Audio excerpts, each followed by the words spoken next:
नमस्कार. आपल्या सगळ्यांचे महाराष्ट्र सोशल न्यूज चॅनलमध्ये हार्दिक स्वागत. चला वळूयात एका नवीन बातमीकडे. आजची बातमी. नाशिक विभागातील गाजलेल्या बोगस शालार्थ आयडी घोटाळ्याप्रकरणी सर्वोच्च न्यायालयात जनहित याचिका दाखल करण्यात येणार असल्याची माहिती आरपीआय मराठा आघाडीचे नेते डॉक्टर पंकज साळुंखे यांनी दिली आहे.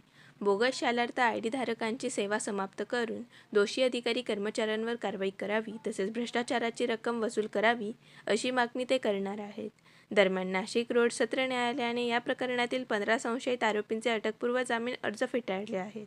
या घोटाळ्याची राज्यभर चौकशी व्हावी अशी मागणी डॉक्टर साळुंखे यांनी केली आहे. मी डॉक्टर पंकज साळुंखे.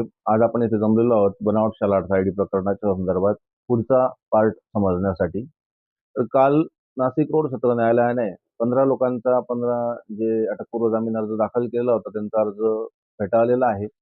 तर त्यात ते फक्त एका मिनिटात मी जे सत्र न्यायालयाने जी ऑर्डर केलेली आहे नाही. हो. काही माननीय सत्र न्यायालयाने जो काही ऑर्डर केलेली आहे ती ऑर्डर इतकी धक्कादायक आहे व इतकी भयंकर आहे. ती ऑर्डर मी तुम्हाला एका मिनिटात जो त्यातला मेन कोट आहे मान्य न्यायाधीश जोशी साहेबांनी केला तो मी वाचून दाखवू इच्छितो. मराठीत सांगतो. ती ऑर्डर इंग्लिशमध्ये होती. आणि एखाद्या देशाचा विनाश करण्यासाठी अणुबॉम्बची गरज नसते. त्या देशाच्या शिक्षण व्यवस्थेत खोलवर भ्रष्टाचार रुजवणेच पुरेसे असते. हा पांढरपेशी गुन्हा आहे. यात खोलवर रुजलेले कारस्थान समाविष्ट आहे. यात उच्च पदावर कार्यरत असलेल्या व्यक्तींना जर संरक्षण मिळाले तर पुरावे आणि कार्यालयीन पुरावे देखील नष्ट करू शकतात. त्यामुळे या सर्वांचे बेल रिजेक्ट करत आहोत. सर्वात महत्वाचं नाशिक सत्र न्यायालयाने अजून एक गोष्ट नोंद केलेली आहे. ती मराठीत त्यांनी सांगितलेली आहे की ज्ञानाची मंदिरे असणाऱ्या पवित्र शाळेच्या प्रांगणात जेव्हा गुन्हेगारी कृती घडते तेव्हा केवळ त्या वास्तूची पवित्रता नष्ट होत नाही तर भावी पिढीच्या चारित्र्याचा आणि पर्यायाने राष्ट्राच्या भविष्याचा पाया ढासळतो. म्हणजे किती भयंकर म्हणावं हे. अतिशय भयंकर. आता सर्वात महत्वाची गोष्ट म्हणजे मी या सगळ्या प्रकरणाला आजपर्यंत मुंबई उच्च न्यायालयात दाखल केलं होतं इंटरव्हेन्शन, परंतु त्या ठिकाणी माननीय उच्च न्यायालयाची सुद्धा धावपळ सुरू असल्यामुळे ते प्रकरण बोर्डावरती येत नाहीये.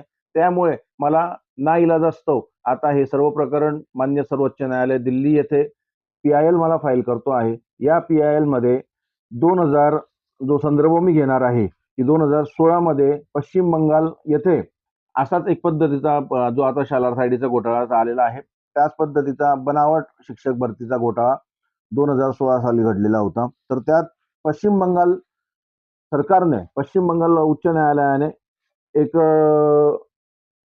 पिटिशन फाईल केलेलं होतं. तर त्याच्यामध्ये पिटिशन फाईल केल्यानंतर त्यामध्ये साधारणतः 25,753 शिक्षक होते की ज्यांना माननीय उच्च न्यायालयाने बडतर्फ केलेलं आहे. त्यांच्याकडून वेतनेतर लाभ कायमस्वरूपी काढून घेतलेले आहेत. त्याच्यामुळे मी या निकालाचा आधार घेऊन PIL फाईल करतो आहे.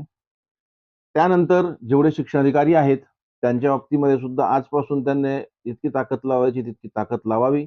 माझी त्यामध्ये काही अडचण राहणार नाही.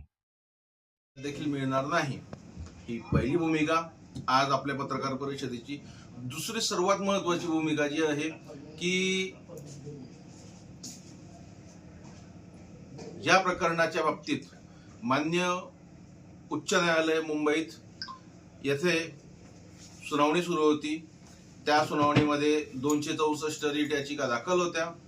त्या 264 मध्ये 263 या शिक्षकांच्या होत्या आणि त्यांनी दडदडीत मागणी केलेली होती की बुवा आम्हाला यातून निष्पाप करावं, सुटका करावी. आणि 264 म्हणजे एक जे पिटिशन होतं त्यात 9 शिक्षणाधिकारी होते.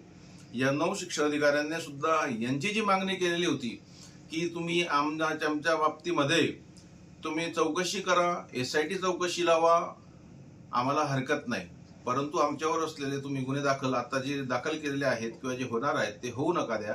म्हणजे हे किती व्हाईट कॉलर गुन्हेगार आहेत. मग त्यावर माझी मागणी एक होती की हरकत नाही, तुम्ही मागणी करतातच आहेत ना, SITची चौकशीची तुम्ही मागणी करतायत ना, तर माझी मागणी एवढी एकच आहे की ही चौकशी जी आहे ही चौकशी ज्युडिशनल इन्क्वायरी व्हायला हवी. मान्य उच्च न्यायालय, मान्य सर्वोच्च न्यायालयाचे जे रिटायर न्यायाधीश आहेत त्यांच्या अध्यक्षतेखाली गृह खात्यातले एक सचिव, अर्थ खात्यातले एक सचिव, ग्रामविकास खात्यातले एक सचिव, शालेय शिक्षण विभागातले प्रधान सचिव, शालेय शिक्षण विभागातले आयुक्त, शालेय शिक्षण विभागातले एक सचिव, त्यानंतर पोलीस महासंचालक, त्यानंतर या सर्व चौकशी समितीमध्ये एक अशासकीय सभासद असणं गरजेचं आहे, ज्याचा अभ्यास या प्रकरणात सखोल आहे. तर त्यामुळे या संपूर्ण प्रकरणात माझी स्वतःची देखील एंट्री या संपूर्ण चौकशी समितीत व्हावी, या प्रकारची मागणी आपण केलेली होती. बातमी आवडल्यास चॅनलला लाईक व सबस्क्राईब करा व दररोज अशा नवनवीन बातम्या पाहण्यासाठी चॅनलला फॉलो करा. धन्यवाद.